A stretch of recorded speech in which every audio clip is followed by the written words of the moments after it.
Buenas noches. El día de hoy hacemos presentación de la doctora María Graciela Rejas Jiménez, quien es abogada por la Pontificia Universidad Católica del Perú, conciliadora extrajudicial acreditada ante el Ministerio de Justicia, con conocimientos y experiencias en Derecho de la Competencia, con énfasis en protección al consumidor.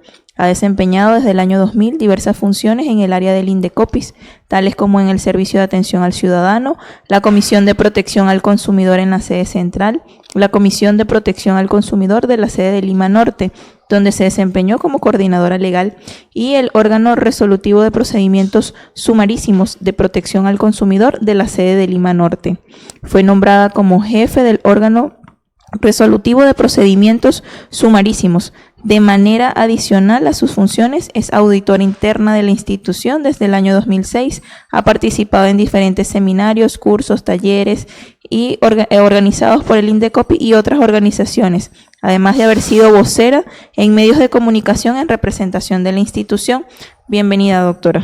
Muchas gracias. Bueno, buenas noches. Les agradezco por su asistencia. Es un horario complicado y un día complicado, ¿no? Todos quisiéramos quizás estar en otros lugares, pero eso será corto, simplemente será una pequeña aproximación a una de las tantas materias que tienen relación con la protección al consumidor en nuestro país. ¿Por qué elegí tener este primer acercamiento con ustedes respecto al tema del sector inmobiliario? Porque seguramente quienes por ahí miramos algún programa dominical o algún programa de noticias en estas últimas semanas, quizás hayamos visto algunos reportajes en los cuales hay personas que están denunciando a determinadas inmobiliarias por el hecho de que el sueño de la casa propia no se ha cumplido, ¿no? No encuentran salida al hecho de que hayan pagado una fuerte suma de dinero, porque evidentemente embarcarse en un proyecto como el de la casa propia, sea departamento, dúplex o lo que fuera que eso signifique, definitivamente es un proyecto en el cual hay que invertir no solamente bastante dinero, sino también tiempo y esfuerzo, de repente ponerse de acuerdo con el esposo o la esposa si es que lo compra en una sociedad conyugal, en fin. Involucra una serie de situaciones que en realidad hacen que esa decisión sea fundamental para muchos de nosotros a lo largo de la vida. Y que luego de haber hecho todo este proceso, esta inversión, finalmente no obtengamos lo que hemos adquirido, lo que queremos, pues definitivamente frustra nuestras expectativas y nos produce una serie de perjuicios. Por eso es que, tomando en consideración quizás uno de los temas que se presentan a través de los medios de comunicación, quise en esta oportunidad conversar con ustedes sobre el tema del sector inmobiliario, ¿no? Como ya lo ha mencionado al momento de presentarme, yo soy trabajadora de la institución del Indecopi, que como ustedes saben es la autoridad de protección al consumidor en el país. Hace casi 20 años trabajo en el Indecopi, sin embargo, que sí quisiera, por favor, dejar claro que en esta ocasión las opiniones que yo pueda verter sobre los temas que vamos a conversar no constituyen una opinión en representación de la institución, sino la vía propia. Obviamente les voy a dar un acercamiento también al marco normativo, que no admite, digamos, mayor opinión, salvo la que podamos generar en esta discusión. Pero en principio son las opiniones que yo de manera particular como persona formada en Derecho y además con esta experiencia en consumidor puedo alcanzarles, ¿no? Entonces, por eso quería dejar claro que las opiniones pues son de carácter personal. Vamos a ver algunos temas relacionados con el boom inmobiliario o lo que involucra la adquisición de un bien inmueble, ¿no? Por eso hemos planteado una serie de preguntas que vamos a ir desarrollando a lo largo de esta pequeña charla. Y lo que les pediría, por favor, y ya que somos pocos, creo que podemos aprovechar el espacio para que cualquier duda que ustedes tengan o consulta la formulen de manera espontánea en el momento que lo consideren necesario. No hay pregunta ni mala, ni buena, ni si podríamos referirnos muy simple, todas son importantes para despejar cualquier duda que tengan sobre el particular. Antes de adentrarnos al tema, me gustaría conocer un poco qué es a lo que se dedican, ¿no? Para un poco direccionar la charla o enfocarla hacia los intereses que ustedes tengan, ¿no? Quizás el tema sí les ha sido como que medio impuesto, pero finalmente de alguna manera sí sirve, ya sea para que o ustedes tomen una decisión, porque seguramente en algún momento lo harán o ya lo están haciendo o lo han hecho, de adquirir un inmueble, o puedan asesorar también a otras personas para que lo hagan de manera correcta. Entonces, si me permiten, quisiera saber un poco a qué se dedican, si alguien me lo podría decir para poder saber cómo enfocar la charla. ¿Comenzamos por aquí? Yo actualmente laboro viendo el tema de comunicaciones del Estado, pero por mucho más tiempo que esta rama he trabajado en derecho notarial y registral. Ok. Entonces, creo que estás bastante familiarizada, claro, por todo lo que tiene que ver con la inscripción registral finalmente de las propiedades, ¿no? Entonces sí tienes un acercamiento. He visto las noticias, pues, ¿no? Porque vemos en el día a día que muchas personas adquieren un inmueble con la expectativa de que en un año o en 2 años que te prometen el inmobiliario que van a estar listos, en muchos casos no están. He pasado por una experiencia así. Entonces, además a ello se suma el hecho de que sabemos de que Lima, por ejemplo, está llena de áreas de patrimonio cultural y en muchas ocasiones estas han sido violentadas, transgredidas los límites y no se han respetado por el hecho de que las empresas privadas las destruyen para hacer edificaciones. Y son ofrecidas como si fueran propiedad privada cuando en realidad no les pertenecen, ¿no? Y esto luego tiene una repercusión en registros, porque cuando ya tú inscribes, esto en registros te inscriben una carga, la cual limita tus derechos de propiedad. Claro. Entonces, obviamente, tú como propietario futuro te ves perjudicado. Claro, no puedes hacer uso pleno. Ya no te desprendes, quién te va a querer comprar con esa carga. Entonces, ya como que limita tu derecho de propiedad que deberían usar, ¿no? Como un derecho real absoluto. Perfecto, súper interesante, así que seguramente podemos conversar un poco más. ¿Podrías comentarme, por favor? Claro, yo soy abogado, estudio, acabo de terminar Derecho, soy especialista en Derecho Inmobiliario Registral. Excelente. Y mi especialidad es juntas de propietarios. Entonces tengo varios clientes que es la típica consulta de los problemas. ¿Qué hacemos con la inmobiliaria? ¿Qué hacemos con el proveedor?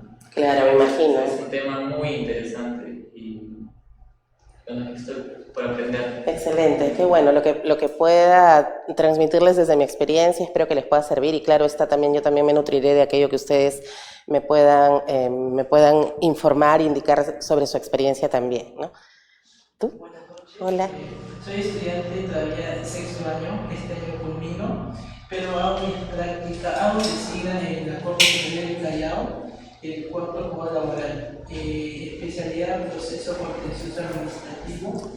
Y como me gustaría aprender más sobre lo que es derecho a la competencia y derecho registral, y porque este año estoy viendo, ¿no? Muy bien, perfecto. Entonces esta sería como una primera aproximación a la materia. Está bien, como parte de tu formación. Excelente. Hola. ¿Qué tal?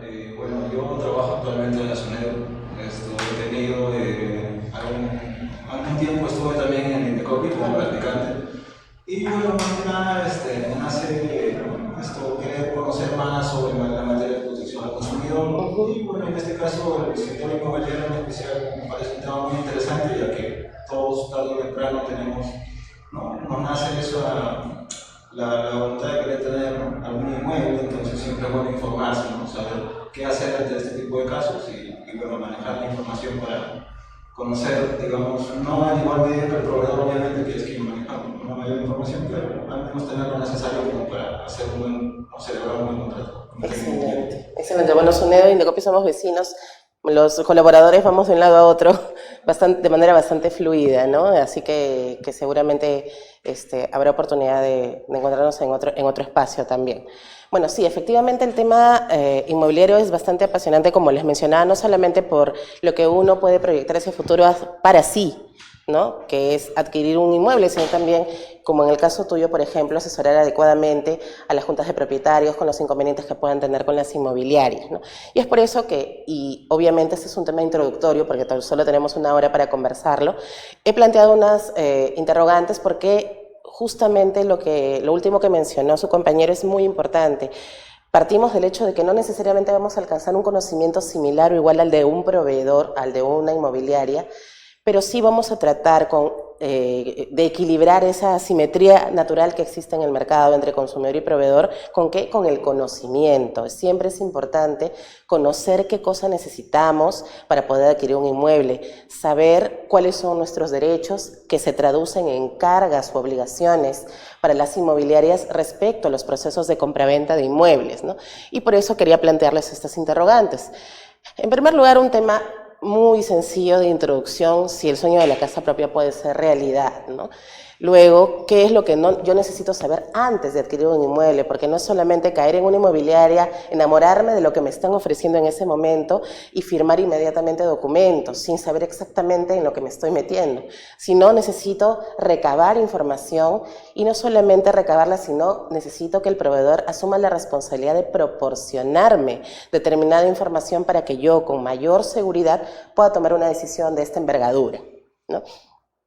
Una pequeña diferenciación entre lo que significa comprar un inmueble en planos, como muchas veces habremos escuchado, o futuro, y uno ya terminado, ¿no? O de segundo uso también, porque existe la posibilidad de adquirir inmuebles en segundo uso a inmobiliarias o a personas que se dediquen habitualmente a la venta de inmuebles. También vamos a conocer cuál es el contenido mínimo del contrato de compraventa inmobiliaria y lo importante es saber que no todo termina con que se haya firmado el contrato y te hayan entregado tu inmueble, sino que existen también obligaciones ex post, postventa, que están reguladas todas estas en el Código de Protección y Defensa del Consumidor, que es la norma marco para poder proteger a los consumidores respecto de afectaciones que puedan involucrar a inmobiliarias, ¿no? Y finalmente, ¿qué es lo que podemos hacer frente al incumplimiento de un proveedor? Ya nosotros tenemos bastante idea, creo yo, de que una de las posibilidades pues, es acudir al Indecopi, ¿no? Pero vamos a conocer un poquito cuáles son los alcances de las prerrogativas de la institución respecto a estos temas, ¿no? Y cuáles también, porque no todo es el paraíso, cuáles son las limitaciones que poseemos al momento de pronunciarnos respecto a estas infracciones, ¿ok? Muy bien. Como ya les mencionaba al comienzo, pues tomar una decisión de la envergadura de adquirir un inmueble es una de las más importantes que tomamos en la vida, ¿no? Su compañera hablaba de una experiencia amarga que había pasado. Yo, de ver tantas y tantas experiencias a lo largo de estos años en la institución, decidí comprarme un bien de segundo uso a una persona natural y no embarcarme en un proyecto de un inmueble nuevo. Compré mi departamento, gracias a Dios, hace 11 años y bueno, era una persona natural que había construido para sí el inmueble y no hubo mayor problema. Creo que sí, en ese momento que era más temerosa de lo que podría ser hoy, si me hubiera embarcado en una situación con una inmobiliaria y si me hubieran generado problemas, pues hasta el momento seguiría llorando o viviendo debajo de un puente, ¿no? Entonces, definitivamente es una decisión muy importante adquirir un inmueble, ¿no? Por eso, como les mencionaba, es muy importante ser cuidadosos al momento de elegir no solamente las características del bien, porque muchas veces nos podemos enamorar del proyecto que nos están ofreciendo, de las características que nos están mencionando en el boca a boca, ¿no? Y podemos generarnos una idea de aquello que queremos, pero no solamente debemos contar con esa información, sino, creo yo, la base de todo es saber con quién nos estamos involucrando, es conocer a la otra parte de la relación. En este caso, pues, es el proveedor con el cual nosotros vamos a contratar. Eso es, creo yo, bastante importante. Como ya seguramente sabemos, porque todos somos expectantes de lo que sucede en nuestra sociedad, desde hace varios años, ¿no? Y hasta la actualidad existe un boom inmobiliario. Es decir, una gran oferta inmobiliaria a la cual se puede acceder mediante muchas modalidades, ya sea con el apoyo del Estado, mediante los programas de techo propio, ¿no? O la primera adquisición que se pueda realizar, como también otros que involucren una inversión absoluta de la persona que desea adquirir un inmueble, ¿no? Y este boom ha traído como consecuencia efectivamente también que los créditos, porque somos muy pocos y creo que en eso coincidiremos los que podemos decir, saco de mi platita del banco y pago mi departamento, ¿no? Usualmente nos involucramos en un crédito hipotecario, ¿no? O con estas modalidades de financiamiento parcial del Estado. Entonces, eso trae como consecuencia, les mencionaba, la gran oferta que yo pueda acceder a créditos que son variables, que son accesibles hasta cierto punto porque no necesariamente te exigen ganar mucho dinero, ¿no? Y que, contrariamente a otros momentos de la historia, pues desde hace algunos años sí resulta bastante posible para varios, no digo todos porque obviamente hay segmentos de la población para los cuales es mucho más complicado acceder a un inmueble, pero para varios, en comparación a otros momentos, resulta un tanto más accesible adquirir un bien. Por eso es que debemos justamente tener mucho cuidado con aquel con quien contratemos. ¿Qué es lo que necesito saber?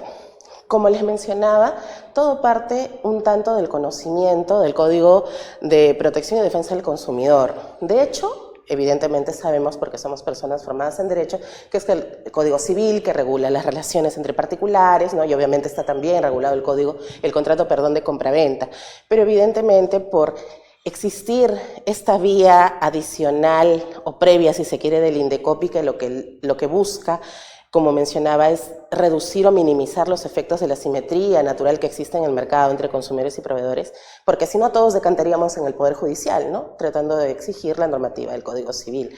Pero justamente se creó hace más de 25 años el sistema de protección al consumidor para tratar de equilibrar y de manera previa y en vía administrativa esa asimetría de la que les hablo, pues y tener un canal que sin llegar a un proceso judicial que, como sabemos, demora mucho más de lo que puede demorar un procedimiento administrativo, pues puede dar una solución efectiva a los inconvenientes, ¿no? Entonces, esa es la norma madre que, como les digo, y sobre todo este código, porque normas sobre protección al consumidor existen desde hace muchos años, pero la regulación específica del sector inmobiliario no había sido tocada con tanta minuciosidad, si se quiere, como en el código, donde hay varios artículos que se refieren expresamente a todas las condiciones para poder acceder a un proceso de compra correcto, ¿no? Entonces tenemos como norma madre, como les mencionaba, al código. Y vamos a señalar de manera general que los proveedores están obligados a informar, ¿no?, sobre las características del inmueble que se está adquiriendo. Sí, adelante, por favor.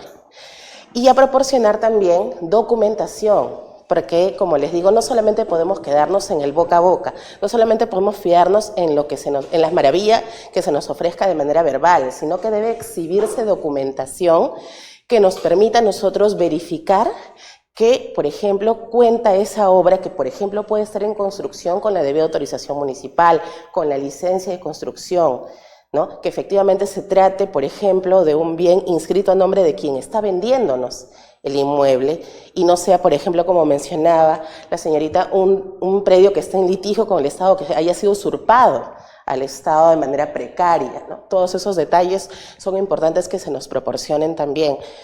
Aspectos directamente relacionados con el inmueble en sí son, por ejemplo, el área, ¿no es cierto?, las medidas, las medidas perimétricas, los materiales que se empleen, los acabados, hasta el reglamento interno, en fin, una gama de documentación y de información que bien puede sonarnos un tanto confusa porque es bastante amplia, pero que creo yo sí debemos nosotros conocer y a la cual debemos exigir acceder si queremos o embarcarnos correctamente en un proceso de compra o asesorar adecuadamente a quienes vengan a consultarnos sobre estos temas, ¿no? Sí. Pareciera que había una línea bien delgada entre, digamos, me pongo en las dos posiciones, como consumidor y como, digamos, inmobiliario.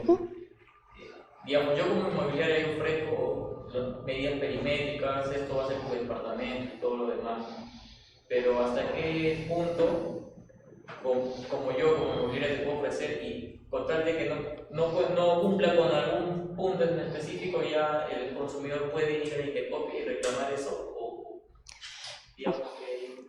Claro, como tú dices, hay una delgada línea porque también se venden y mucho inmuebles en planos, ¿no?, que de repente pueden ser sujetos de algún ajuste por parte de las autoridades que brindan determinadas licencias en un momento futuro o posterior al de la toma de la decisión de compraventa. Es muy válido lo que mencionas.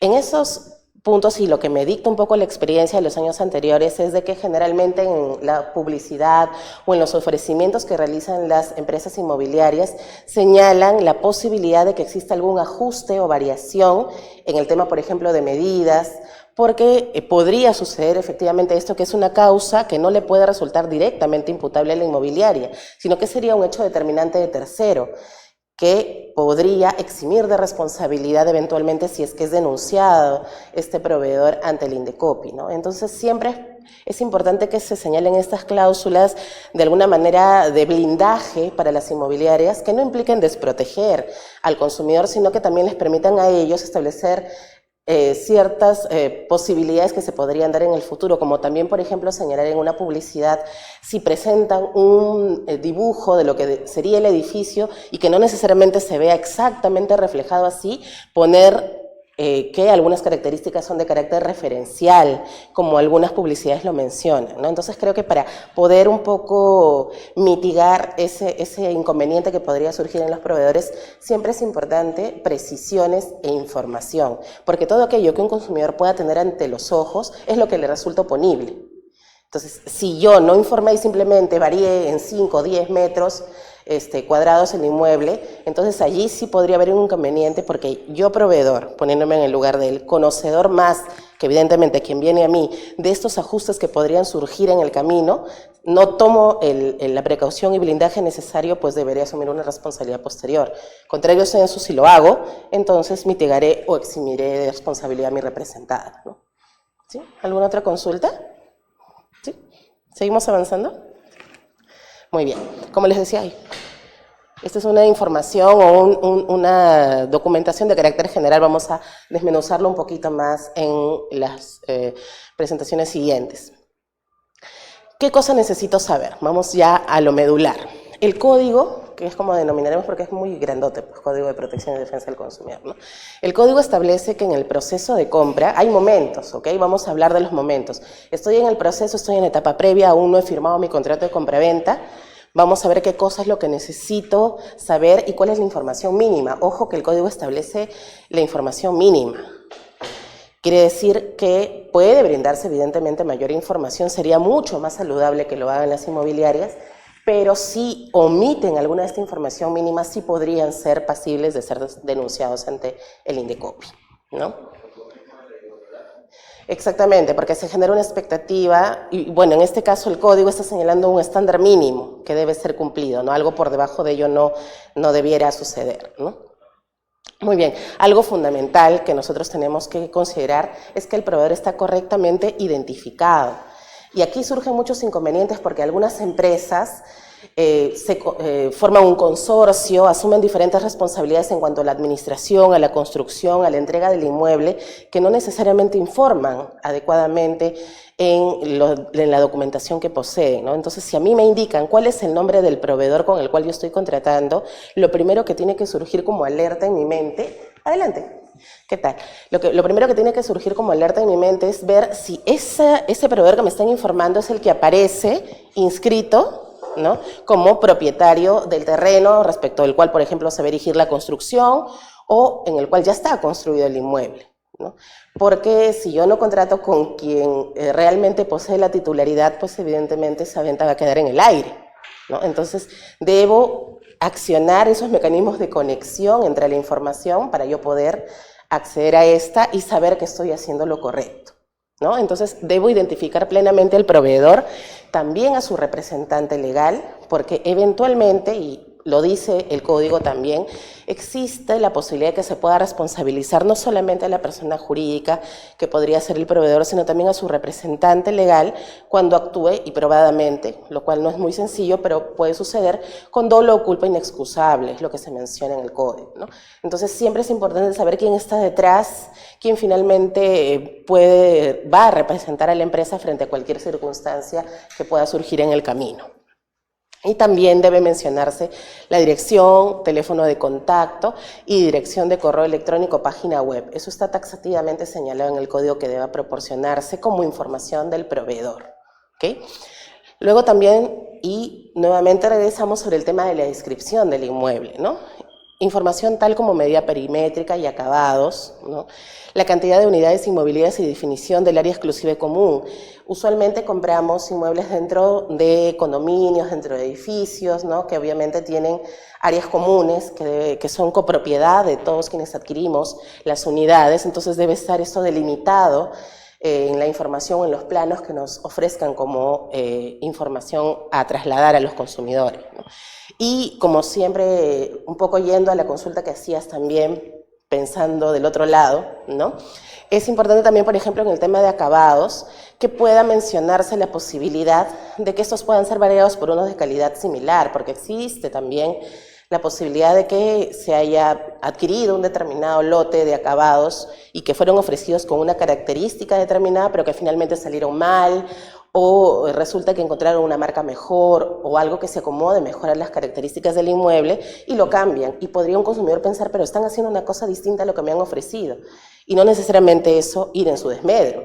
Sin embargo, sería importante que en esos casos también los consumidores consignen la posibilidad de que algunos acabados puedan variar por otros de igual o mayor calidad, por ejemplo, ¿no?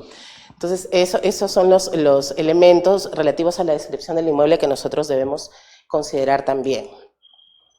Ahora, nosotros antes de suscribir el contrato de compraventa, que en el proceso de compra quiere decir que nos empapamos de información de varios lugares, porque creo que no es ni lógico ni razonable ir solamente al lugar que me tiene globos y pancartas y no ver otras opciones. Obviamente, si vamos a tomar una decisión tan importante, vamos a ver alternativas y vamos a elegir entre ellas la que mejor se acomode a nuestros intereses y conveniencias, ¿no?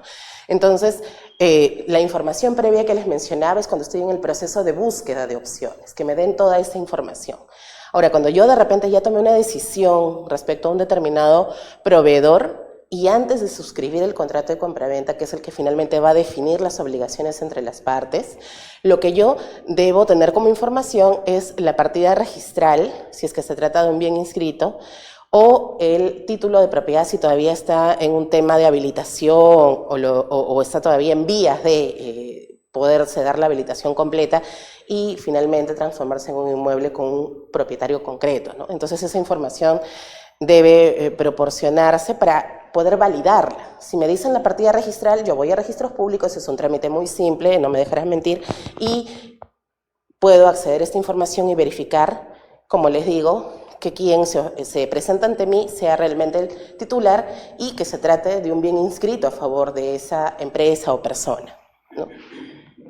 Como mencionaba, también puede que no esté ya inscrito, sino que esté sometido a un proceso aún de habilitación, por ejemplo, porque faltan instalar, si se trata de un gran complejo residencial, instalar agua potable, alcantarillado, en fin, varios temas que permitan que efectivamente la gente pueda vivir ahí cuando se construyen las unidades, ¿no?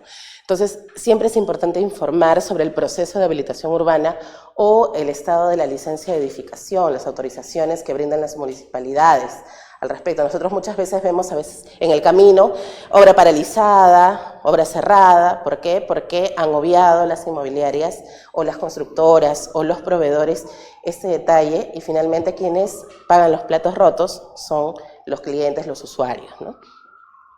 También es importante que nos proporcionen el plano del inmueble, y aquí está el aspecto que te mencionaba, indicando qué aspectos pueden resultar referenciales, ¿no? Para que haya ese margen de discrecionalidad, sin que signifique una afectación al consumidor que tengan los proveedores, las inmobiliarias, para poder realizar ciertos ajustes en los ofrecimientos, ¿no? Obviamente tienen que ser ajustes razonables, porque si te muestran una foto de un edificio de 5 pisos y te dicen es de carácter referencial, no te van a luego hacer vivir en un edificio de 15, ¿no? O sea, esos ajustes no pueden ser de tal envergadura que involucren pues un cambio absoluto de la expectativa generada, ¿no?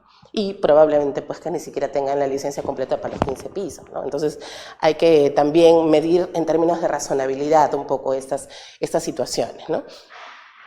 El precio de venta es evidentemente también fundamental que se informe, incluyendo la forma de pago, la modalidad. Muchas veces las entidades, las empresas inmobiliarias te brindan un crédito directo, un financiamiento que ellos denominan directo y te permiten el pago en partes, pero también otras tantas veces tienes que acceder a un crédito, como lo mencionábamos hace un momento, ¿no? Entonces, todas esas modalidades, variables, deben ser informadas también para poder nosotros saber a qué nos enfrentamos, ¿no?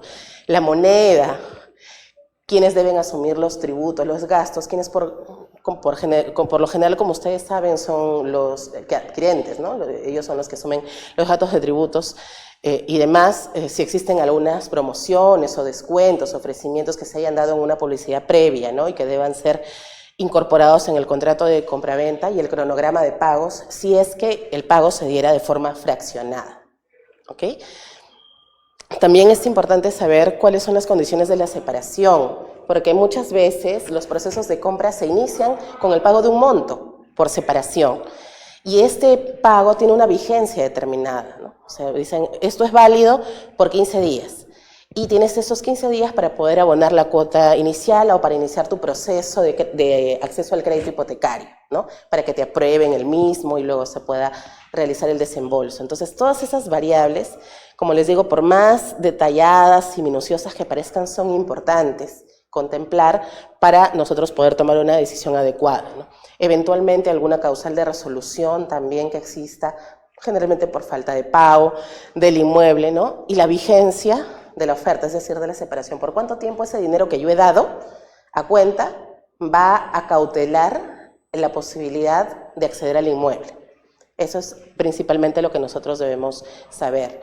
¿Alguna pregunta hasta el momento? ¿Tienen alguna duda? Sí, justamente el tema de lo que te tiene que ofrecer la inmobiliaria, por ejemplo, en un condominio, ¿no? Te ofrecen piscina, te ofrecen, ya cuando haces la compra-venta, celebras la compra-venta, ellos están en el código, establece qué es lo que te debe entregar la inmobiliaria al momento de entregarte el bien in situ, o sea, materialmente, con los acabados. Se tiene que, a ellos se les obliga a entregar acta de entrega, reglamento interno, esos Sí. están de manera taxativa en el código de que te tienen que entregar. Exactamente, y lo vamos a ver en un ratito. Y tengo el código también para que lo podamos verificar, porque sí lo menciona. Como les digo, el código sí, digamos, en esta oportunidad se ha tomado el trabajo de normar cada etapa del proceso de compraventa, no solamente interesándose por el ex ante, sino por el propio proceso de entrega del inmueble y también por el servicio postventa. O sea, abarca todos esos momentos de la adquisición, si se quiere. ¿Alguna otra consulta? ¿Vamos bien? Si no me entienden, a veces tiendo a hablar un poco rápido. Entonces, si estoy yendo muy a la metralleta, por favor me indica. Muy bien, una pequeña diferenciación antes de continuar con la información que les estaba mencionando es la que establece la diferencia entre adquirir un bien futuro o un inmueble terminado. Nosotros en realidad, si revisamos un poco la normativa establecida al respecto, vamos a ver que los proveedores tienen obligaciones parecidas en ambos supuestos, ¿no? Tanto si el bien es comprado en planos, ¿no?, como si se encuentra terminado. Sin embargo, y esa es una opinión personal, dada la experiencia en estos años, es que sería importante que consideremos que la información debería ser mucho más precisa y detallada si el bien aún no existe físicamente. Porque nosotros estamos depositando una cuota adicional de confianza en aquel que nos está ofreciendo algo que no puedo mirar y que aún si tuviera el conocimiento, ¿no?, para, digamos, ser arquitecto, ingeniero, igual tendría que verificar en el proceso si se va cumpliendo aquello que me están ofreciendo, ¿no? Entonces yo creo que sí, aunque resulta absolutamente válido comprar en planos, porque a veces se puede adquirir un inmueble a menos precio que un bien terminado, ¿no?, cuando están en las denominadas preventas, en fin, hay mayores posibilidades de acceso al financiamiento o al valor de mercado que nos estén ofreciendo. Igual creo que sí es importante reparar en que debemos ser mucho más cautelosos con la información que requiramos, ¿no? Por lo tanto, cobraría, como dice aquí, mayor relevancia determinar fehacientemente que quien venda el bien sea legitimado, de acuerdo a lo que evidencien las inscripciones registrales o los títulos que se exhiban, ¿no? Como les digo, es muy importante contrastar la información. Nosotros no podemos solamente confiarnos en aquello o que se nos dice o que se nos muestre incluso, sino que debemos ir a las fuentes públicas que nos pueden brindar esa información a corroborar eso que nos están indicando, ¿no? También debemos ser cautelosos al momento de informarnos sobre el estado de las licencias. De hecho, como les dije, esto es una inversión de tiempo, dinero, pero que va a traernos como consecuencia, digamos, un techo que nos va a guarecer hasta viejito, ¿no? Entonces, por lo tanto, es importante que nos demos nuestra caminata hasta el municipio, verifiquemos, averigüemos y veamos si aquello que nos están indicando es lo que realmente está sucediendo en la realidad, ¿no? El tema de la habilitación urbana, que es un tema mucho más delicado porque aún en realidad no hay algo definitivo, ¿no? Y ese tipo de información que les estoy mencionando, yo creo que es esencial para poder, si se quiere, y de manera coloquial señalar, pisar en terreno firme y no equivocarnos en el camino, ¿no?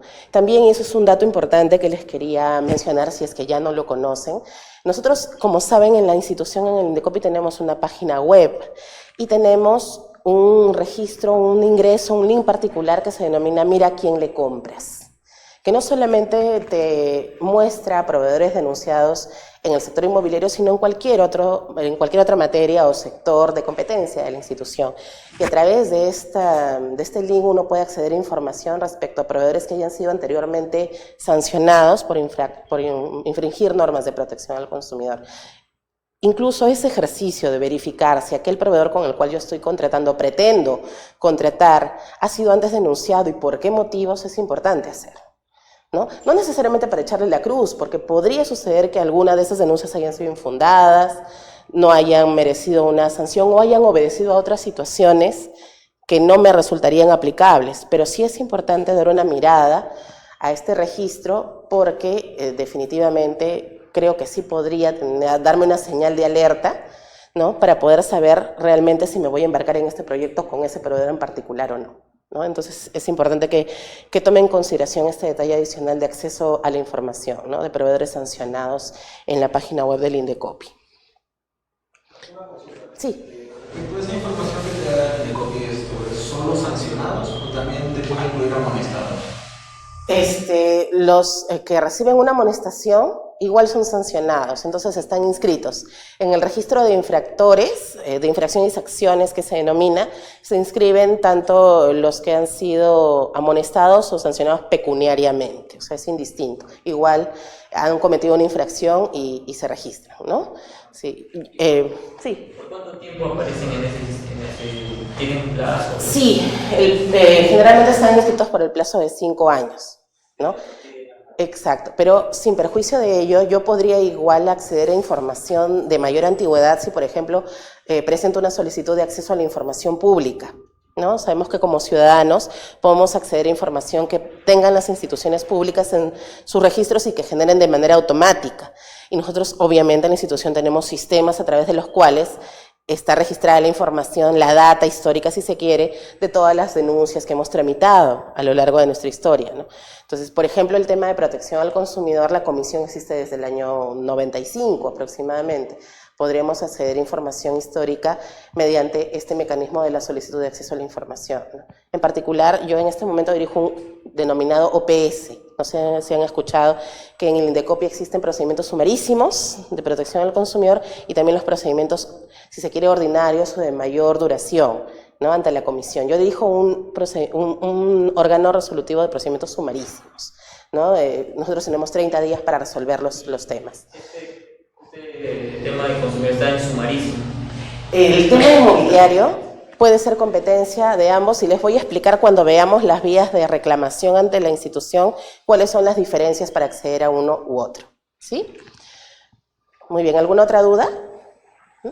Sí, comentó de que las inmobiliarias podrían realizar tal vez algunas modificaciones que siempre y cuando estas sean razonables, ¿no? Y sean informadas, ¿no? Sea informada la posibilidad de hacerlas.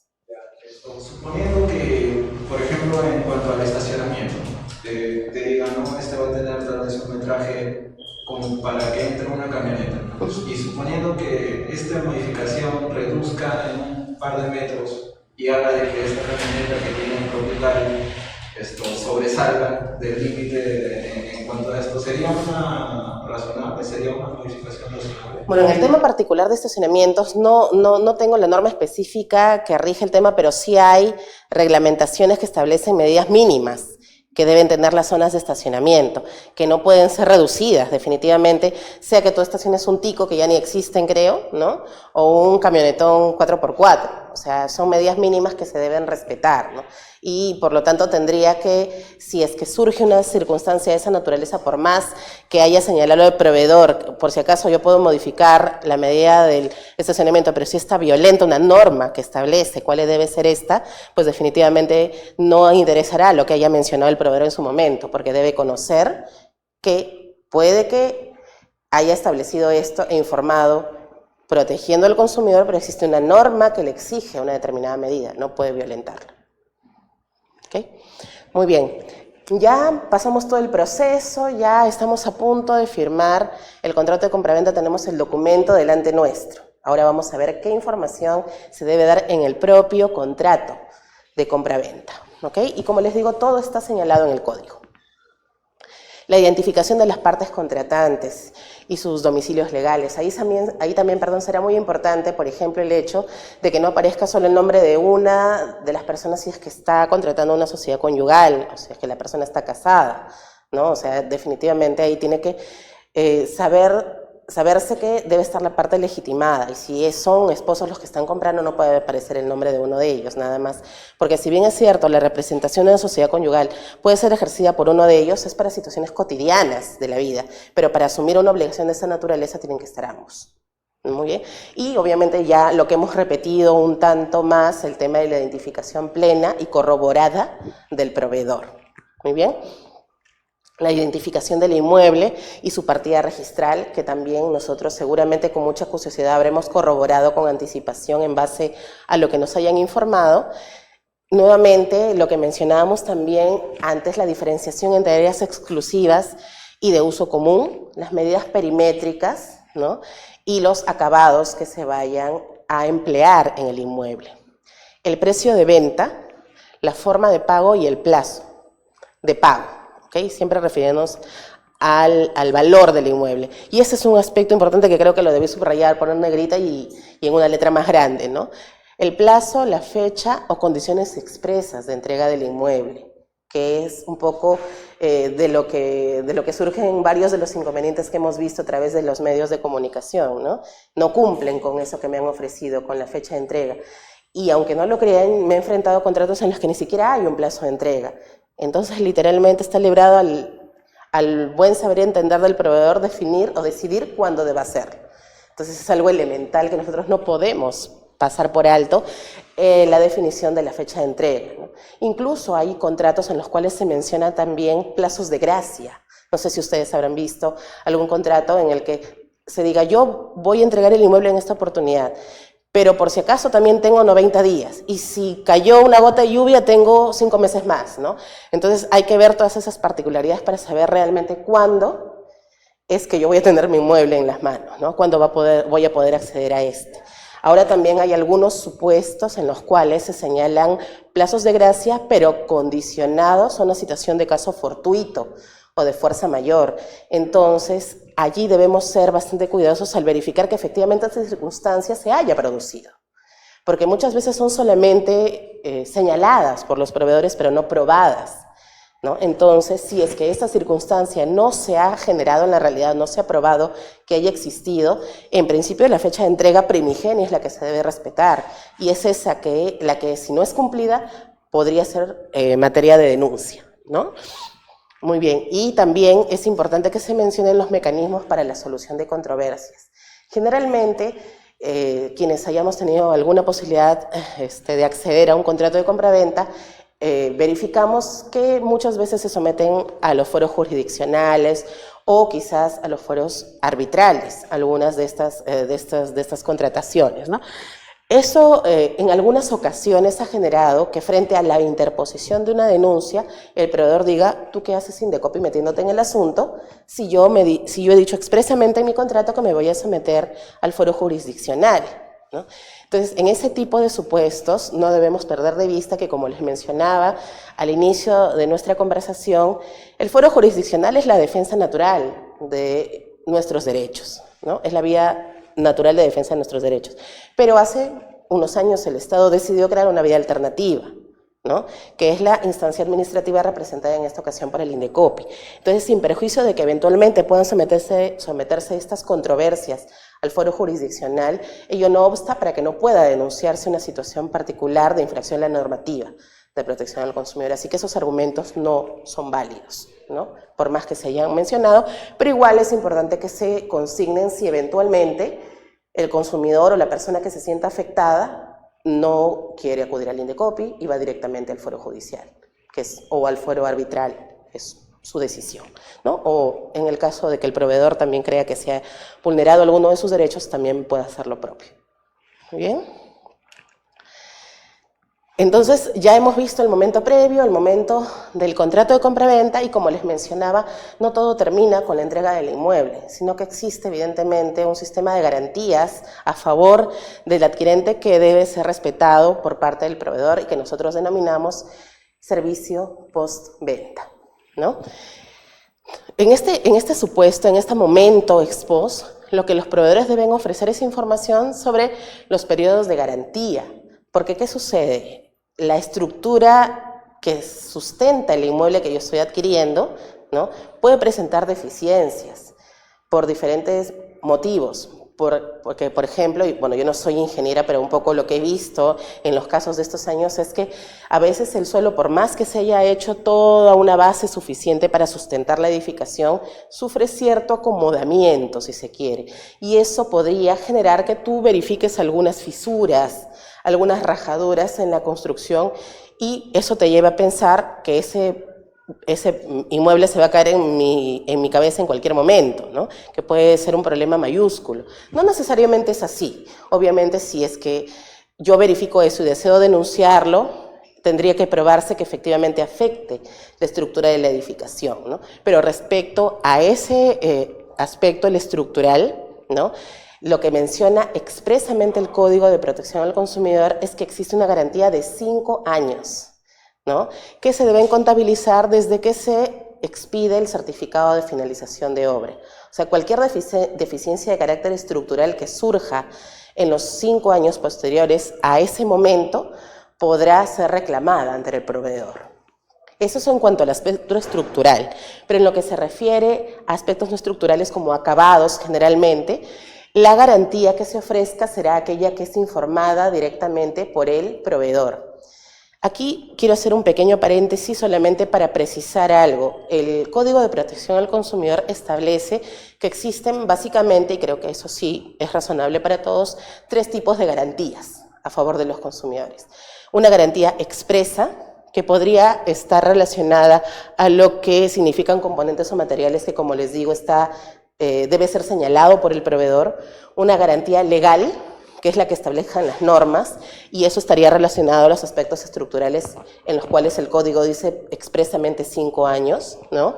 Y también la denominada garantía implícita, ¿no?, que no está expresada en un documento, no está expresada en una norma, pero es lo que ya, y eso es un ejercicio de la autoridad, ¿no?, que la autoridad debe realizar lo que razonablemente debería durar un bien, ¿no?, según un uso regular.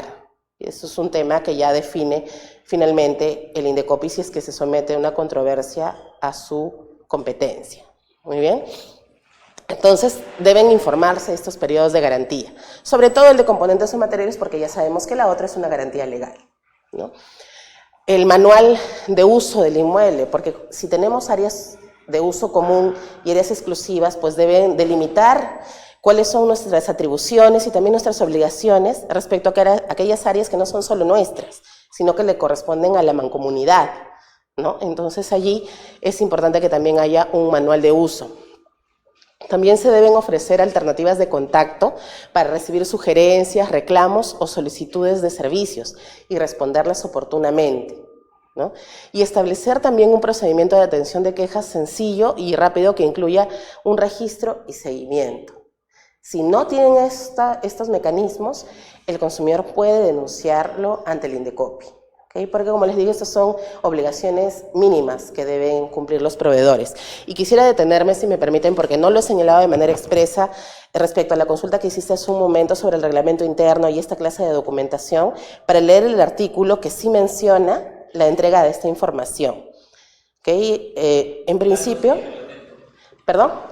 Sí, sí. El tema de los planos sí lo mencioné hace un momento, pero el tema del reglamento, ahorita lo voy a ubicar, por si acaso para su conocimiento, en el Código de Protección al Consumidor, el capítulo 4 es el que norma todo el tema relativo a la protección en servicios inmobiliarios, ¿okay? Desde los artículos 77 al 80 del Código está establecido todo ello, ¿no? Muy bien. Aquí se menciona, a ver, déjame buscar. Dios mío, ya la edad no me ayuda a mirar de cerca las cosas. Plazo, supuestos, obligaciones. Bueno, acá dice, la firma de los contratos de compraventa, el artículo 78, debe entregarse al comprador la siguiente información, ¿no? Cuando se trate de bienes futuros, lotes, la resolución emitida por la municipalidad correspondiente, el plano de lotización, el plano de lote con indicación del área y medidas perimétricas, las características de la habilitación urbana, y en el caso de edificaciones, la aprobación del anteproyecto y proyecto, el plano de distribución, las características de los acabados, servicios públicos, domiciliarios, áreas comunes y otras características relevantes. Cuando se trata de bienes terminados, lotes o edificaciones, copia de la partida registral, así como de los planos de las instalaciones de los servicios del inmueble y los planos de las instalaciones de servicios comunes en el caso de propiedad común, entregándose esto último a la junta de propietarios respectiva, ¿no? Que es aquella a la que tú, por ejemplo, asesoras, como nos comentabas en algunas oportunidades. Pero yo también he visto eso que me mencionas del reglamento interno. Déjame ver dónde.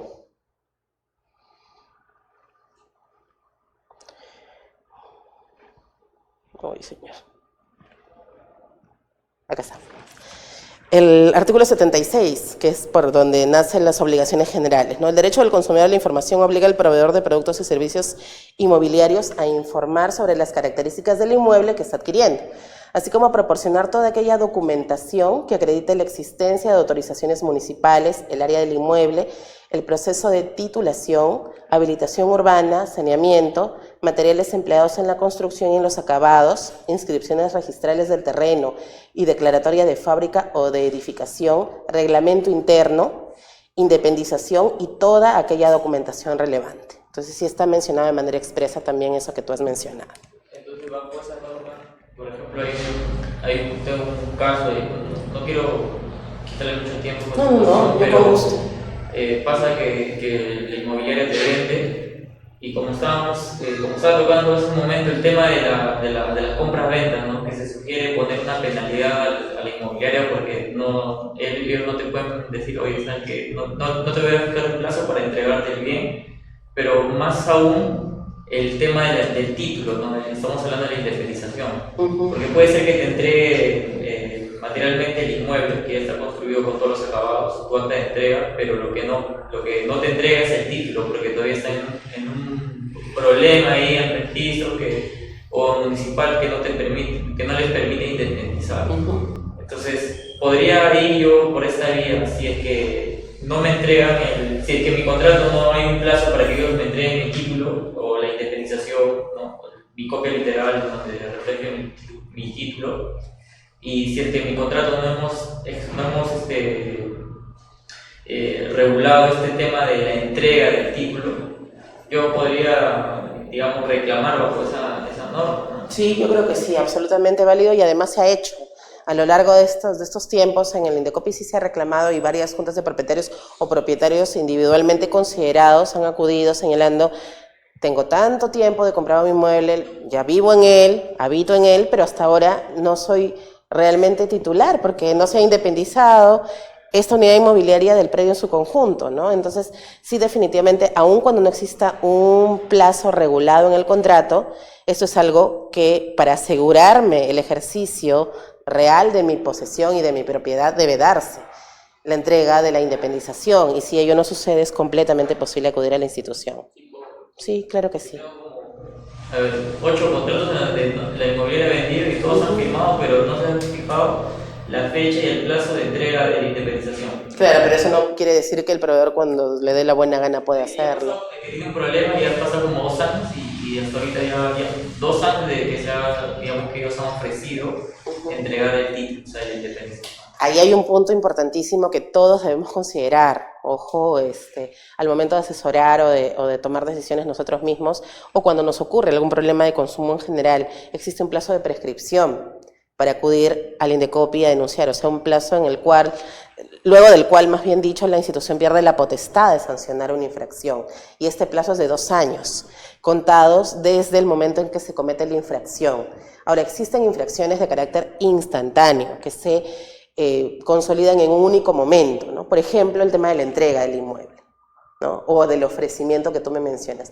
Yo ofrezco entregar en esta oportunidad. Eso debe cumplirse en ese momento.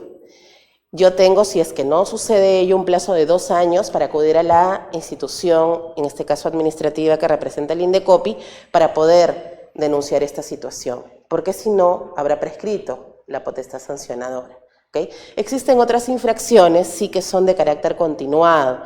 Por ejemplo, que me registren indebidamente ante una central de riesgos por una deuda que yo jamás tuve con Ésica, por ejemplo, ¿no? O sea, yo me maquillo con Ésica, pero yo nunca he contratado con ellos directamente para ser su consultora.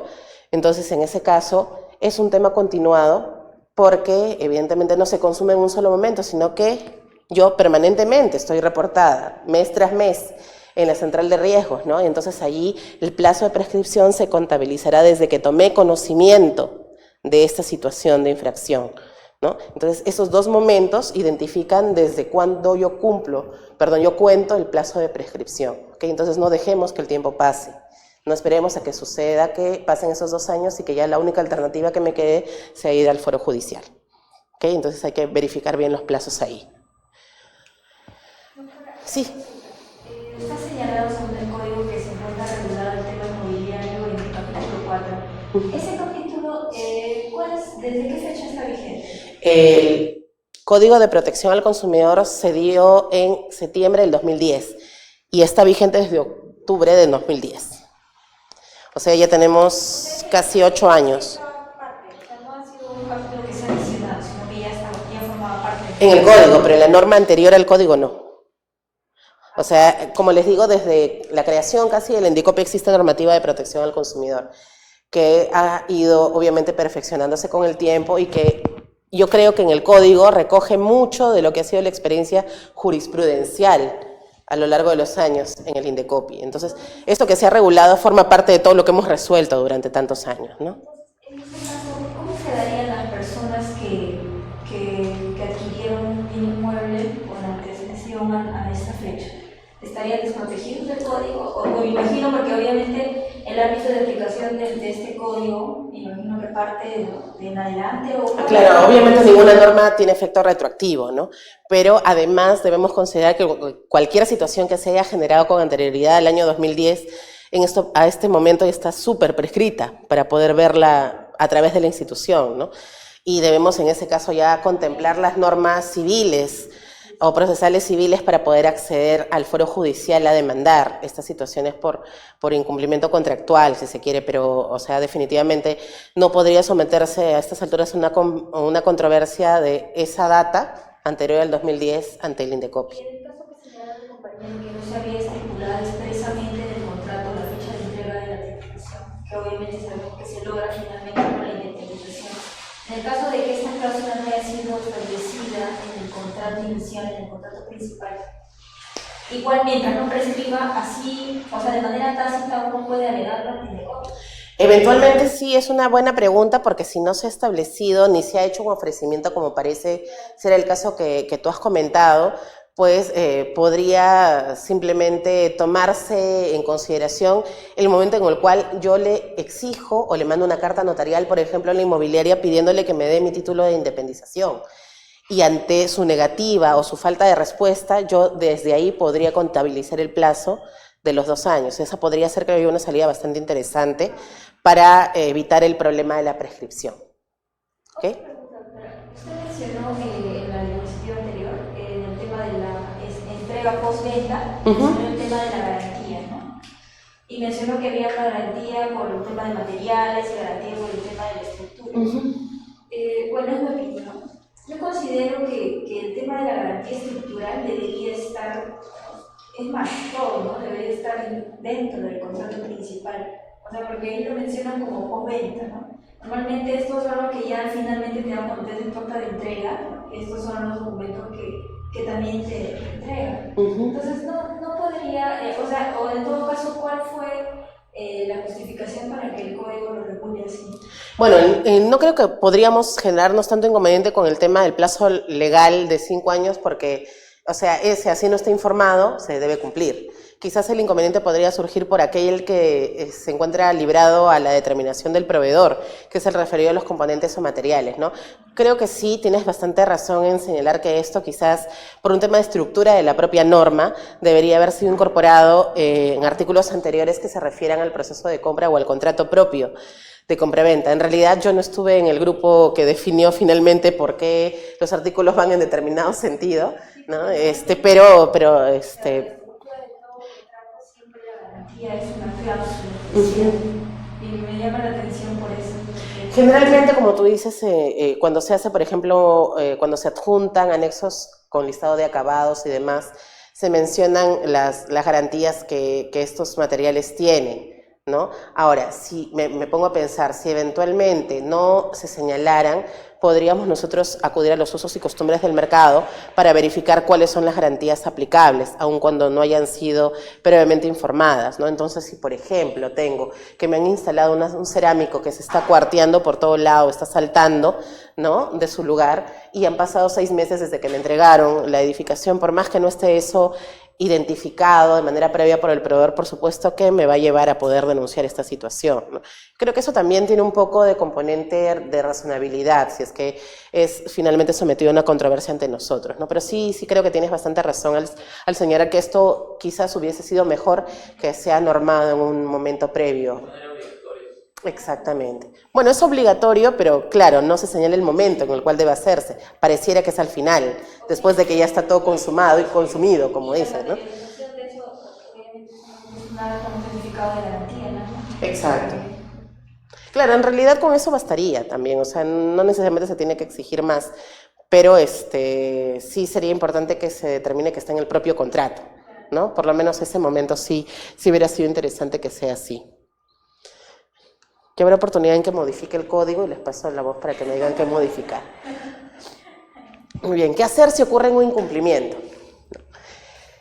Como sabemos, pues en este proceso importante de nuestras vidas pueden ocurrir varios inconvenientes, ¿no?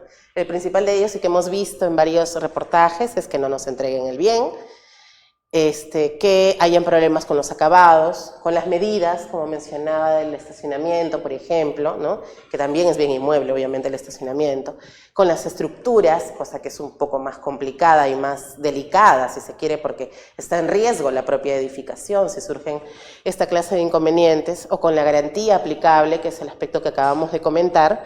Lo primero, y eso es importante conocerlo porque muchas personas dicen, ve al Indecopi. Ve directamente al Indecopi, pero les ruego por favor que difundan entre todos los que puedan que el Indecopi es o debiera ser una vía subsidiaria. Es el último eslabón al que debiéramos acudir luego de agotar las posibilidades con el propio proveedor. La idea de que funcione un mercado adecuadamente es que se puedan componer los intereses de manera directa. Y frente a la imposibilidad de que ello suceda, pues entonces venga la institución que deba cautelar o proteger a los consumidores a, como les digo, minimizar o mitigar los efectos de esta asimetría existente en el mercado. Pero bueno, supongamos que hicimos todo lo posible por tratar de arreglar el asunto con el proveedor y finalmente no lo conseguimos porque no nos hicieron caso, porque nos ofrecieron cosas que no cumplieron, ¿no?, que me dieron paseada y media, como suele suceder. Entonces voy al Indecopi.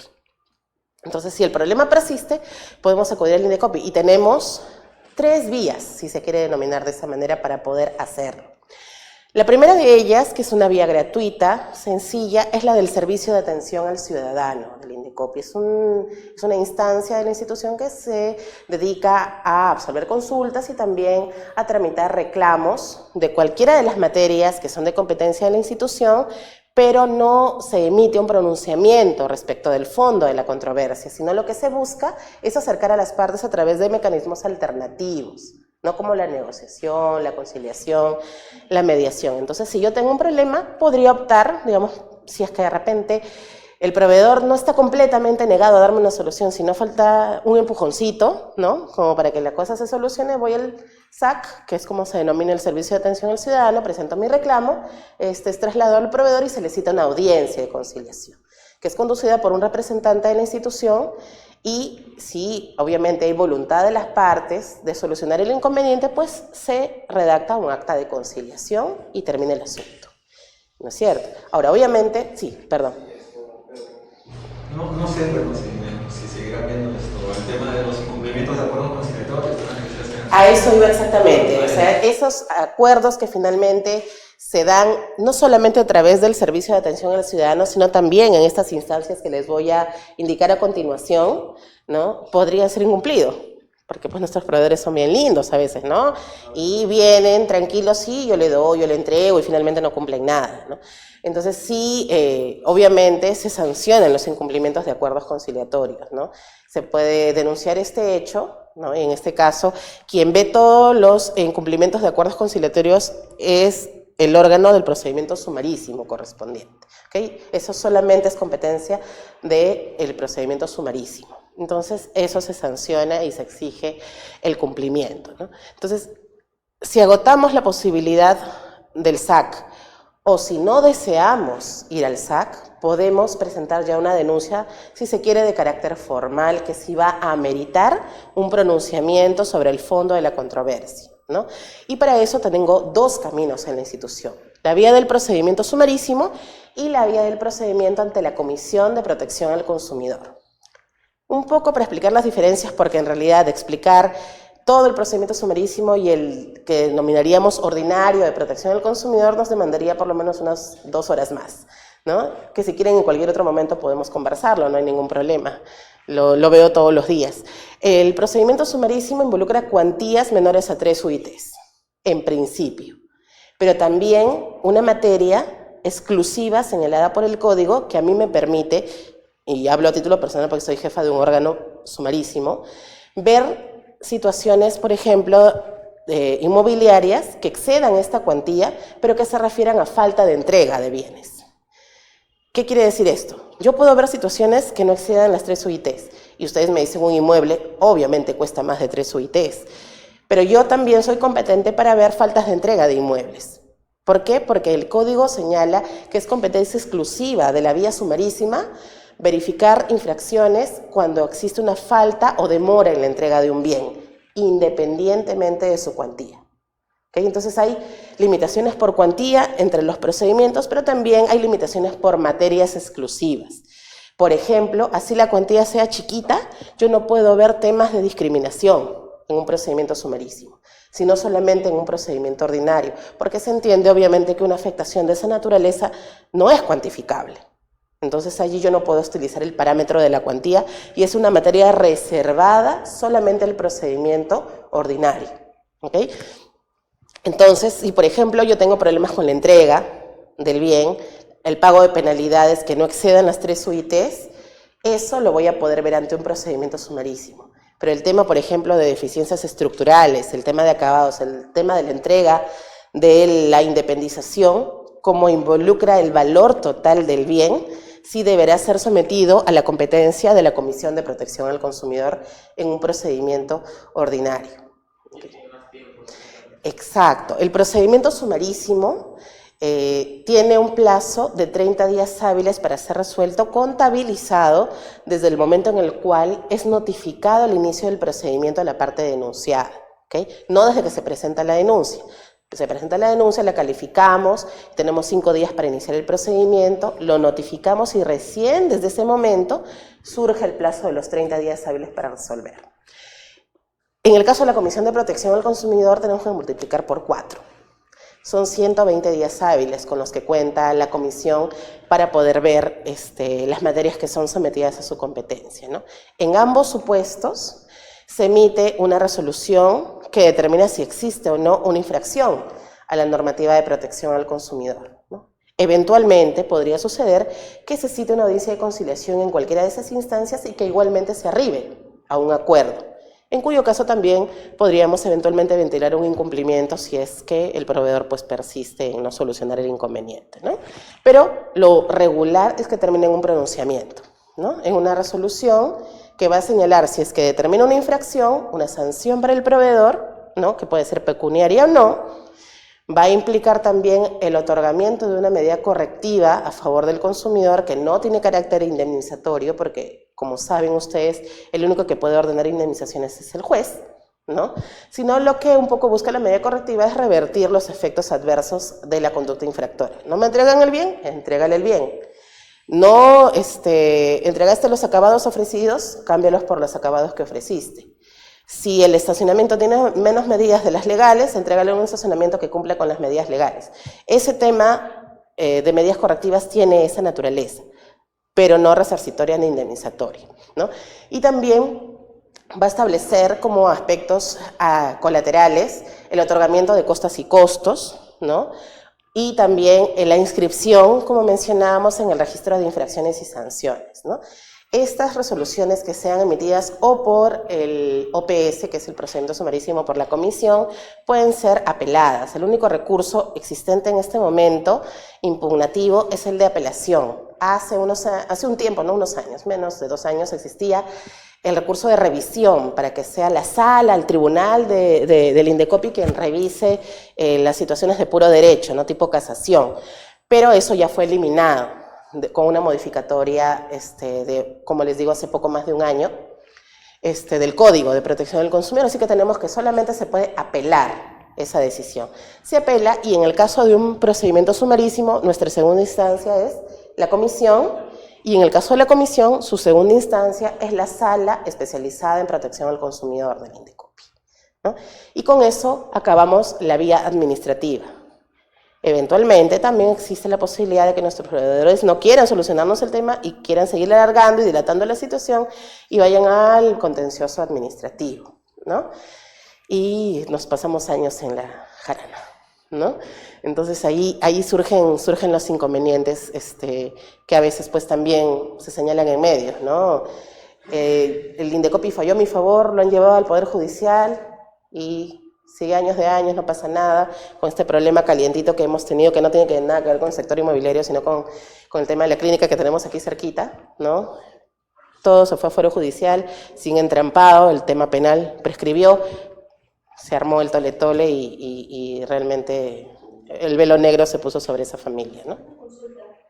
Usted dice que ya una vez agotada la vía administrativa, esto pasa, el consumidor el proveedor puede ir a lo que es la vía. O el consumidor, si es que no ha sido favorable para él también. O sea, cualquiera de las dos partes que se sienta desfavorecida puede hacerlo. Cumpla el proveedor, ¿no? Con el pago, porque tiene que hacer un pago, ¿no? No cumpla con pagar la multa que se le impone. Esto no pasa en el área de ejecución coactiva. Sí, claro que Ahora, el proveedor va y interpone su demanda ante el Poder Judicial. ¿Esta demanda puede, ¿cómo se dice?, paralizar la ejecución del mandato? No, salvo que se imponga una medida cautelar de no innovar. Entonces, usualmente es un argumento de defensa bastante utilizado por algunos proveedores. Sabes que no me cobres, sabes que yo no voy a cumplir con la medida correctiva. ¿Por qué? Porque he interpuesto una demanda a nivel contencioso administrativo. Pero eso, como te digo, no es de per se, no paraliza el procedimiento. Así que nosotros podemos ejecutar tanto el mandato de la medida correctiva a favor del consumidor como el cobro de la multa a través del área de ejecución coactiva. Sí. Siguiendo con este tema que es muy interesante, el tema de las medidas cautelares, yo tengo dos casos en los que prácticamente al promotor inmobiliario se juntaron todos los propietarios a los que se les hizo entrega los inmuebles, porque tenían algunas deficiencias, acabados, ¿no? Entonces, ¿qué pasó? Se juntaron todos y cada uno se fue a Indecopi de manera independiente. Y lo que yo quería preguntar es que en este escenario, si digamos son 20 propietarios que se van a Indecopi de manera independiente a presentar sus denuncias respecto a sus inmuebles, esas multas, esos procedimientos se computan, se suman al mismo proveedor, porque lo mandaron a la quiebra. ¿Por qué? Porque Indecopi trabó embargos en forma de retención, las cuentas que tenían en el banco las retuvieron, o sea, prácticamente eliminó a la inmobiliaria porque se fundaron 20 propietarios y tenían multas, no sé si se acumularon. Sí existe, obviamente, la figura de la acumulación de expedientes, ¿no? Sí, usualmente sucede que sí. Bueno, lo lógico es que en ese caso conformen una junta y denuncie la junta, ¿no? Por un tema de orden y de no desgaste para ellos mismos de manera individual, pero si deciden hacerlo de esa manera, sí, nosotros acumulamos procedimientos de manera bastante frecuente. Podrían coaccionar nomás a la inmobiliaria, decirle, oye, pues cada uno va a ir a Indecopi de manera independiente, presentar su denuncia y cada uno va a tener su multa, y se suman esos montos de multa. Sí, eso es cierto, porque si, por ejemplo, no sé, hay varios propietarios que tienen problemas no solamente con sus unidades inmobiliarias, sino con las zonas comunes, ahí será así solo una sanción, digamos, porque sí coincide absolutamente el reclamo respecto a la zona común, pero si hay situaciones individuales en cada inmueble, ¿no? Por un tema de orden, de poder avanzar de manera más ágil y hacer el procedimiento, los vamos a acumular, pero la sanción no va a ser una sola, sino por cada problema identificado en cada unidad inmobiliaria. Entonces, en verdad, no es ni el deseo ni la lógica del sistema de protección al consumidor mandar a la quiebra a las empresas, pero las empresas tienen que aprender a hacer las cosas bien. Y si no, como dicen algunos que son un poco más extremistas, deberían salir del mercado, si es que no están haciendo las cosas correctamente a favor del consumidor. Y para terminar esta consulta, esas medidas, por ejemplo, el Indecopi traba las medidas cautelares, algunas medidas cautelares vienen en la ejecución coactiva y terminan en un remate, digamos, pueden rematar eventualmente, embargar sus cuentas, y hay medidas cautelares que pueden rematar bienes del inmobiliario. Claro, bueno, yo el tema ya de ejecución del área coactiva no lo conozco bien, pero obviamente sí traban embargos, pueden ejecutar, o sea, todo a lo que les permita la ley de ejecución coactiva o la normativa aplicable, y sí puede suceder eso. O sea, como te digo, en la práctica quizás algunas empresas sí pues quiebren por esta situación, ¿no? Pero son las prerrogativas de las que dispone la autoridad y de alguna manera puede resultar un tanto egoísta para el consumidor, porque dice, oye, ¿yo cómo no voy a cobrar mi medida correctiva? ¿Cuándo me van a devolver mi plata si tú le estás quitando la plata para cobrar tu multa? Que a mí no me reditúa en nada, ¿no? Pero, digamos, es como ha sido establecido la normativa. O sea, hay una multa que es, digamos, de titularidad y de persecución por parte del Indecopi, y paralelamente está la persecución de la medida correctiva, porque nosotros tenemos la facultad de imponer multas coercitivas también por el incumplimiento de la medida correctiva, ¿no? Ante la comunicación del consumidor que nos diga, mira, tú has fallado a mi favor, has determinado que me devuelvan este dinero y no lo han hecho, compele al proveedor a que lo haga. Entonces yo voy a multar, voy a imponer una multa coercitiva. ¿Por qué? Porque en la resolución final que impongo, le digo al proveedor, mira, tú tienes este plazo para cumplir con la medida correctiva que te estoy ordenando a favor del consumidor y debes comunicarme el cumplimiento de esto que te estoy ordenando en un plazo de 5 días. Si no lo haces, yo te apercibo para que, si no me informas, pueda imponerte una multa coercitiva. Eso ya se lo digo en la resolución final. Entonces, si el consumidor viene y me dice no cumplieron, yo impongo una multa coercitiva que, digamos, tiene como finalidad pues, presionar, si se quiere, de un modo coloquial, hablando, al proveedor a que cumpla con el consumidor, ¿no? De manera más rápida a que nosotros vayamos y le embarguemos todo por el mecanismo de cumplimiento de la multa que impongamos, ¿no? Entonces, digamos, son acciones que podrían intentarse de manera paralela para no acabar con el patrimonio del proveedor antes que se cumplan con las medidas correctivas, ¿no? ¿Tú tenías una consulta? Sí. Bueno, había un caso en Santa Clara, hace un año más o menos atrás, una inmobiliaria, no recuerdo bien el nombre en este momento. Los usuarios, obviamente cuando uno compra estas casas, da una determinada cuota y llegan rápidamente el departamento. Tuvieron al parecer un mes o una semana con el servicio de agua y luego no tuvieron agua nunca más. Ese caso sucedió hace más o menos un año, me parece, por Santa Clara. Dentro de la garantía que mencionó, vi que había garantía sobre la propiedad, la estructura y sobre los acabados. Pero sobre la garantía de que vayan a tener los servicios de agua, de luz y de agua. Eso es intrínseco. O sea, yo creo que ni siquiera debería estar determinado necesariamente en una norma como para exigirse. Eso es una necesidad básica.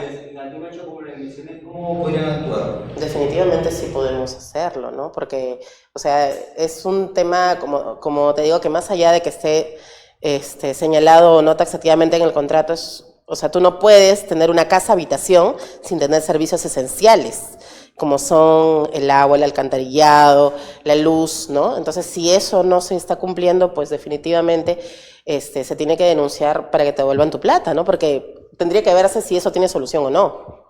Por eso no tengo solución, porque tuvieron meses comprando agua. Eso debería asumirlo el proveedor, ¿no? Un reportaje incluso con respecto a eso. Y mi pregunta es, esto iba a dos preguntas más, que rápidamente la voy a hacer. Esos proveedores, que usted lo mencionó en su momento, en Indecopi se registra quienes son denunciados, ¿correcto? Obviamente están denunciados, en esa lista aparecen todas las inmobiliarias denunciadas. Sancionadas. ¿Sancionadas o denunciadas? Sancionadas. Sancionadas, con evidencia clara de que han sido sancionados y han cometido un tipo de infracción, ¿correcto? ¿Hay alguna forma de que esas empresas no puedan realizar estos contratos de compra-venta? Porque está sancionado, ya tiene varias sanciones, ya tiene tarjeta roja, no deberían formalizar un contrato de compra-venta. No se ha sorprendido. Si están sancionados, están en una lista roja, ¿por qué siguen en el mercado? ¿Por qué se les sigue permitiendo que sigan sorprendiendo personas cuando ya están todavía ahí? ¿No hay una forma en que Indecopi paralice ya estas empresas inmobiliarias? No tenemos esa prerrogativa. O sea, ya sabemos que esta la libertad contractual de la empresa ya no está actuando mal. Yo creo que más que nada debería ser un castigo social, si se quiere. O sea, mientras no tengamos la prerrogativa, porque si nos la dan, créeme que la vamos a utilizar. Pero no la tenemos, ¿no? Y como mencionas, podrían confluir ahí derechos constitucionales que podrían entrar en conflicto, ¿no? Entonces, pero si nos la dan, bueno, finalmente veremos la manera de hacerlo, pero sí debiera ser un castigo social el que se dé, y por eso es que les mencionaba desde un primer momento, es importante conocer, informarnos, para en base a eso, porque dicen, un buen servicio puede replicarlo una persona en unos 2 o 3 más. Un mal servicio lo replica en 10 mínimo. Entonces, eso debería ser un tema de reprimenda social, si se quiere, por el momento. Como esto se hace nacional, ¿por qué no a la hora de hacer esto, antes de firmar la capacidad de registrar, no hay una alerta que diga, usted está contratando con una empresa que está sancionada? No hay una alerta ahí en el registro público cuando uno vaya a firmar documentos, por si acaso usted está haciendo una compra-venta con una empresa sancionada, porque en el registro público no hay una alerta con respecto a eso. Eso no va a afectar derechos constitucionales, pero eso sí podría hacerse. Podría hacerse entre Indecopi y la SUNAR, que a cualquier ciudadano que vaya a hacer esto, le mande una alerta a la hora de la firma. Eso creo que sí podría ser viable, ¿no? Claro, pero recuerda que el tema de SUNAR es ya la finalización del proceso de compraventa, o sea, cuando ya el contrato se suscribió, y la idea es conocer antes de tomar la decisión de compra de que efectivamente hay esta situación. Quizás yo creo que el tema podría, más que con el SUNAR, que como te digo es un paso posterior, con las municipalidades o exigirle a los propios proveedores, que por un tema de transparencia deban colocar en las casetas, en los establecimientos donde se relacionan con los consumidores que han sido sancionados por el Indecopi.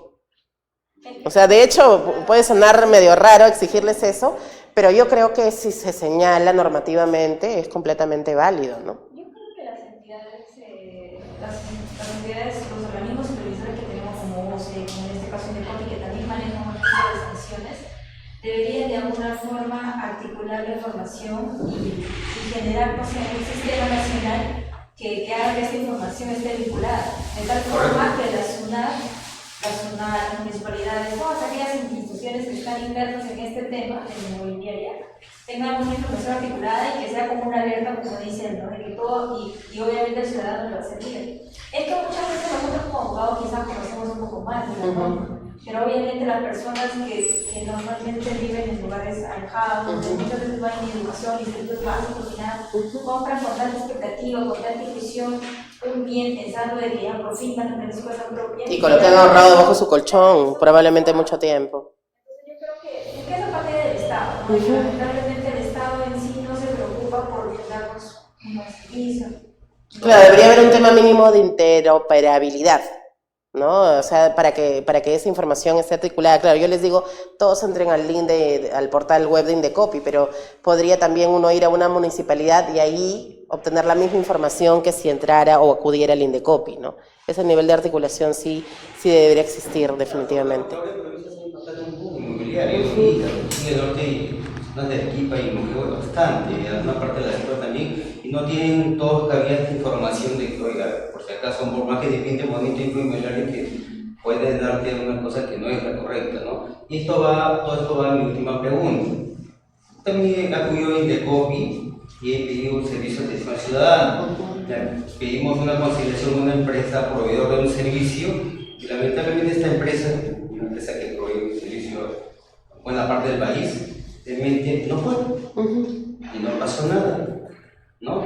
Y luego me dijeron que había un procedimiento ante la Comisión de Protección de Consumidor en la que hay que hacer un pago, incluso de 120 días, y había unos gastos que hacer, había que terminar contar una determinada cantidad de pruebas y para ver el proceso, ¿no? Que era 120 días, que nada era asegurado y que todavía se iba primero a verse una conciliación, pero si en principio se había solicitado una conciliación y ellos no hicieron caso, o sea, iba a perder el tiempo 120 días más, porque esta empresa simplemente no iba a dar para nada, tratar de cumplir con lo que se había contratado con esta empresa, ¿no? Que no cabía el tema claro. Lo que hoy es Indecopi lo que hace es sancionar, ¿correcto? A través de estos dos procedimientos. O sea, yo he gastado, he invertido en una propiedad. Indecopi lo que va a hacer es sancionar a esta empresa que ha incumplido sobre lo que me ha ofrecido, pero no me va a indemnizar, ¿correcto? Exacto. ¿Correcto? A donde quien me va a indemnizar es el Poder Judicial. O sea, no debería ser primero mejor ir ahí a el Poder Judicial, porque el Poder Judicial no está nacional, sino va a exigir que la empresa cumpla con resarcirme en lo que yo he sido dañado, porque el inmueble, porque tenga daños de estructuras y lo que he gastado, lo que he comprado, ya no me sirve, pero quiero que la empresa me indemnice. O sea, lo único que hace Indecopi es sancionar, ¿correcto? Y ponerlo en la lista roja, ¿correcto? También dicta una medida correctiva, que es lo que mencionaba, que si bien no tiene naturaleza indemnizatoria, la indemnización va al daño moral, ¿ok? O sea, pero si yo tengo un daño en mi estructura, no es indemnizatorio que se ordene que me entreguen otro inmueble o que me devuelvan mi plata. Correcto. Y eso sí puede ordenarlo el Indecopi. Como dijo aquí el compañero, lo que puede ocurrir es que hayan 20 sanciones, quieren que la empresa remate sus bienes, y sus bienes son esas propiedades, son mi propiedad. Yo me quedo sin propiedad, sin plata y sin nada, ¿correcto? Eventualmente, y en el peor de los casos, podría suceder. Y si voy judicialmente primero, sí puedo exigirle que esa empresa me haga el pago de una indemnización por ese bien, ¿correcto? Sí, si lo cautela el juez, sí. No más que cuántos años te demorará, quién sabe, ¿no? Sinceramente, cuando acaban estos procedimientos de la Comisión de Protección al Consumidor, van a un proceso de contencioso administrativo.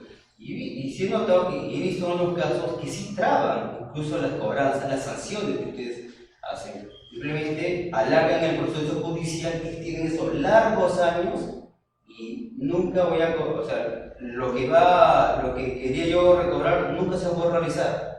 Existen situaciones en las que eso sucede, por eso mencionaba desde un primer momento y ahorita te voy a dar la posibilidad de participar, que nosotros somos una entidad del Estado que, así como tiene atribuciones, tiene limitaciones también. O sea, nosotros que más quisiéramos que todo se acabe con nosotros y que no exista el proceso contencioso administrativo y que no se siga alargando por los siglos de los siglos un inconveniente. Pero estas son las prerrogativas normativas que existen, estas son las posibilidades que tienen cualquiera de las partes, porque ahorita estamos hablando de una situación en la que se ha determinado una infracción a la normativa, pero también hay situaciones, y no tan pocas, en las que no se le da la razón al consumidor y por lo tanto él es el que debe estar impugnando, e igual para la empresa podría pensarse que es una pérdida de tiempo y dinero porque está reclamando lo que no tiene sustento por años y años. Son los menos, pero existen ese tipo de situaciones, ¿no? Pero contra las normativas, nosotros como institución, o sea, ¿qué podemos hacer? Tenemos esas limitaciones serias que generan malestar en la población, que generan disconformidad, pero nosotros no podemos ir por encima de aquello que nos está permitido, ¿no? Entonces, en este caso sí, es una falencia en general de la estructura del Estado, ¿no? Pero, digamos, nosotros actuamos dentro del marco de nuestras competencias y de nuestras limitaciones también, ¿no? ¿Sí? Sí, también, ¿no? O sea, como dijo el compañero, sería lo ideal, ¿no? Por un tema indemnizatorio también, tal vez, ¿no? Tomar en cuenta en primer lugar la vida judicial, ¿no? Pero justamente como usted dice también es el juez, ¿no? te lo concede, ¿no? Porque lamentablemente, bueno, ha salido el caso, ¿no? Con esto de los audios, donde está involucrado justamente un proveedor, una persona que justamente se dedica a esto, al rubro inmobiliario, donde, bueno, han habido personas afectadas, ¿no? Justamente que les entregaron al medio construido. Y que tiene hermanitos en todo lado, ¿no? Y pese a estar probado y todo, no se ha aplicado, ¿no? Y son casos de hace muchísimos años, veía que el 2007, 2009, o sea, en verdad son afectaciones grandes y que tienen un tiempo de larga data, ¿no? Y solamente una precisión respecto a lo que mencionaste de la conciliación a la cual no acudió el proveedor, lo que nosotros sabemos, y aunque no nos resulte grato a veces, es que la conciliación es un acto de la voluntad. O sea, nosotros no podemos compeler a ninguna de las partes a personarse a una conciliación, y aun cuando se apersonen no podemos obligarlas a acordar. O sea, eso es un acto de la voluntad, ejercicio de la voluntad. Por eso les digo que en la medida que exista disposición de las partes, y ese es un tema que sí podemos trabajar desde el Estado, convencer, hacer que internalicen las partes intervinientes en estos procedimientos sobre la importancia realmente de ponerse de acuerdo antes de evitar un proceso largo, tedioso, que nos quita tiempo, dinero, energías, ¿no? Entonces, sí, los proveedores aprenden también a respetar los derechos, a saber que tienen que asumir cierto riesgo y pasivo al momento de contratar y que deben asumir las consecuencias de sus actos, pues definitivamente podríamos incentivar mucho más que se pongan de acuerdo, que vayan a las conciliaciones y de que el tema se termine antes de pasarse años en esta tortura que significa un procedimiento administrativo y mucho más uno judicial, ¿no? Porque créanme que si 120 días te parecen muchos, que sí son bastante largos en efecto para un procedimiento administrativo, pues eso versus los 5 o 8 años que hay en el Poder Judicial a veces pues termina siendo nada, ¿no? Pero sí, pues existen esos inconvenientes. Doctor, ¿las etapas del procedimiento sumarísimo de la comisión están en el código o están en una norma especial? Las etapas, todos los actos que... El procedimiento sumarísimo es el que tiene mayor normativa, además del código. O sea, ahí están las disposiciones de carácter general, pero las precisiones mayores están en directivas. Aprobadas, exactamente. Hay una especial del procedimiento sumarísimo que es la directiva 005-2017/DIR, que significa directorio, /COD del Consejo Directivo, /INDECOPI, ¿no? O sea, ahí buscan en normativa de la página web y ahí está señalado hasta los requisitos que se tienen que cumplir paso a paso para la presentación de una denuncia de esta naturaleza.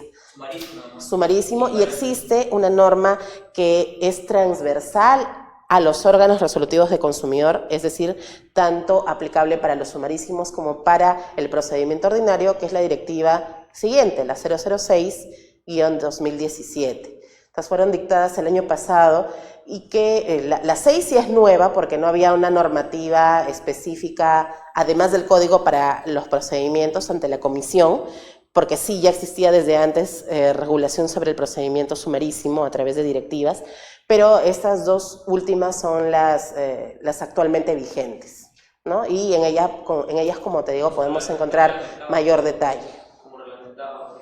Exactamente, exactamente. Y eso se hace en virtud de una prerrogativa establecida en el propio código, ¿no? Que respecto de cualquier complemento o disposiciones particulares se podrá, mediante directiva, reglamentar esto, ¿no? Muy bien. Señores, muchas gracias. Si tuvieran alguna otra duda o consulta. Sí. Sí. En realidad, como dice, pareciera que fuera el paso previo y el de COFI, más bien como que alargaría todo. Es que nuevamente insisto en que el problema parte de, por ejemplo, en este caso del mismo Indecopi. ¿Por qué? Porque Indecopi tiene comisiones. Entonces, tiene comisiones que se ocupan, por ejemplo, por intelectual, de competencias, marcas. Y solamente es una sola comisión que se dedica a la protección al consumidor. Son dos. Okay. Son tres, en verdad. Sí. ¿Es una la que generaliza los dos? No, tenemos, lo que pasa es que como hay tantas materias y tantos casos, hay una comisión número 1 que ve todo el sector bancario y financiero, que es la mayor cantidad de denuncias que se reciben. Hay una comisión 2 que ve todos los demás sectores, que no son exactamente, y existe la comisión 3 que ve los temas de oficio. investigaciones y procedimientos de oficio, sí, que no son a solicitud de parte, ¿no? Es que en otros países ya están más avanzados, por ejemplo, y el tema de protección al consumidor tiene una sola institución que se dedica. O está judicializado también. En muchos países de frente se va a los tribunales que están especializados en la protección al consumidor, la experiencia sudamericana y también europea. Porque pareciera una pérdida de tiempo, ¿no? Que primero se copie el Lo es, investigue, se realmente. actúe y que luego, o sea, nuevamente te hagan mira bien. No, en realidad, como te digo, es completamente voluntario, o sea, no hay ninguna exigencia previa de acudir al Indecopi. Como usted lo decía, lo de vincular información, eso sí sería bueno, vincular información de los Sí, eso sí. Sería bueno que hagan un tratado con municipalidades, y eso sí, eso me parece que es útil, o sea, Sí, yo creo que sí, totalmente. Y me llevo esa sugerencia para poder trasladarla a la alta dirección. O en todo caso que se amplíe las competencias de Indecopi para que también pueda... Eso será convencer a los señores congresistas. No, en eso serio. está más complejo, además. Eso es un poquito más complicado, ¿no? Porque, o sea, si ven algunas imperfecciones en el código, es porque hay cucharita congresista también ahí, ¿no?